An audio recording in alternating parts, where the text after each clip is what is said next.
Real estate agents continue to steer African American buyers to Cavalier Manor. You could buy a house that was 1,200 square feet, 3 bedrooms, 1 bath, for less than $10,000.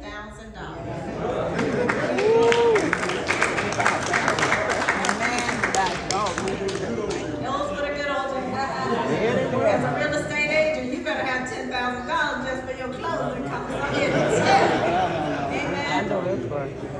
On the property records held by the city assessors, they checked out the box for color. Assessors stopped using those boxes in the 1960s as African American leaders and young students staged sit-ins at local cafeterias and filed lawsuits to gain access to the city's libraries and golf courses.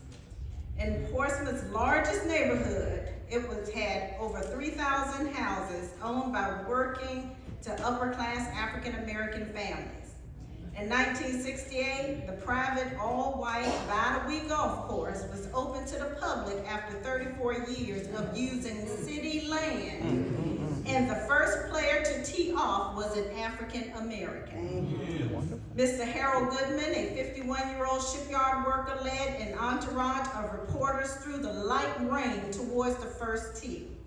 He said, "This is a commitment I have to my kids. I have instilled principles in them, and when they gave me a set of clubs for Christmas, I told them that as soon as Battery opened for us, I would be there." All right now. So Goodman teed off shortly after George C. Jones, who was also African American and had been turned down on 2 earlier tries to play golf on that course. In response to his request to become a member, he was given a list of the club's directors so that he could contact members to ask each one for sponsorship for membership. And it required 2 sponsors per applicant. The club's president at the time said he would sponsor Jones, but added that the club membership was full and there was a wait list of 22 names. It was the residents of Cavalier Manor who brought about the changes. One of them was the founder of my church, Solid Rock Baptist Church, Reverend A.G. Pruitt. Amen.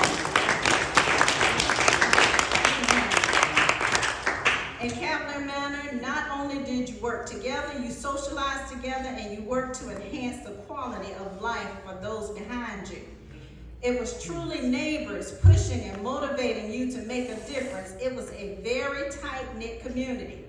Cavalier Manor's Who's Who consists of author Nathan McCall, Mayor James Holly, Councilwoman Marlene Randall, Senator Louise Lucas, and the Honorable Judge Ken Melvin, and Navy hero Carl Brashear, who which the movie Men of Honor was produced. Amen?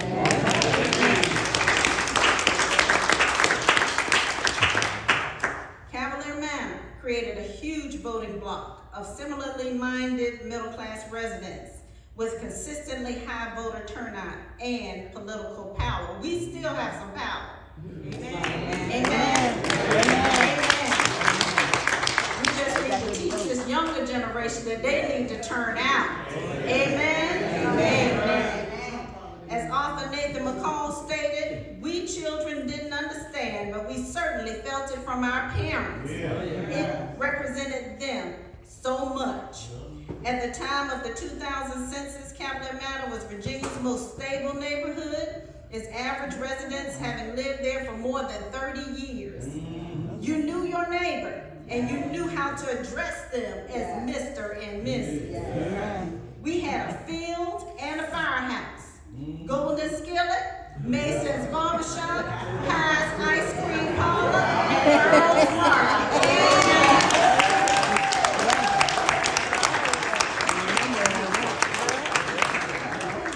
We had our own schools. We had Cavalier Manor, we had Lakeview, and we had W.E. Boys. Amen. But not only that, we had Candy Ladies.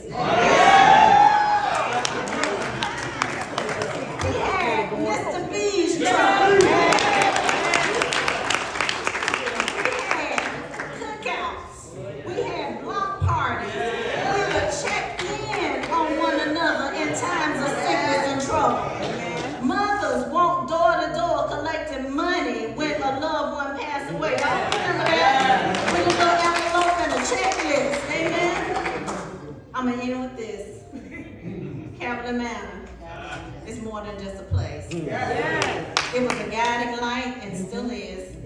A legacy of love, standing bold and bright in the hearts of our people. It forever stays a beacon of unity throughout all our days. We stood as one with pride and grace, holding each other in a secret space and sacred space. For the Bible declares we've always been the head, not the tail, above and not beneath, and we shall prevail. We're lenders, not borrowers. We're walking in power. God's promises bloom each and every hour. We proclaim with voices raised high. He who began this work will never pass us by. He'll complete it, yes, with holy might. Till the day of Christ, we shine his light. So let it be known, near and far. Cavalier Manor, not just a place, it's who we are.